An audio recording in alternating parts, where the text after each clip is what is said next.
Imagine you're working on a project and you run into a little problem. The issue is this. Within a composable, you try to print a message to the terminal using SideEffect, but you're not sure if it's necessary.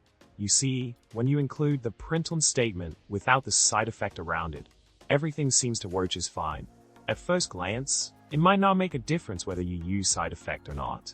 So, you're wondering, what's the deal with SideEffect? What could go wrong if you decide to skip using it? Let's dive into the solution. SideEffect is actually used in composables like slider or text field to update values only if a recomposition is successful.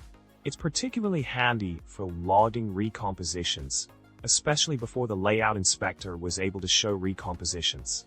When it comes to loading where you don't read a state in println, it might be necessary if recomposition is always guaranteed to be triggered. However, in cases where you log changes in states, not using SideEffect can lead to false positive recompositions. This is why loading recompositions is often done inside SideEffect. For instance, in a composable like SideEffect sample, if you read a state like counter1 via println, it triggers recomposition for the entire scope, even if there shouldn't be any recomposition. And that's where SideEffect comes to the rescue. In summary, using SideEffect in composables is crucial for ensuring accurate loading of recompositions and for updating values only when necessary.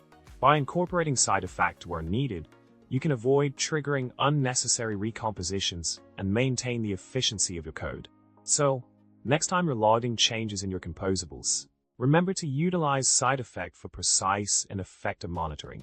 And with that, we've reached the end of our discussion. If you enjoyed this video, don't forget to subscribe, like, and leave a comment down below. Until next time, happy coding!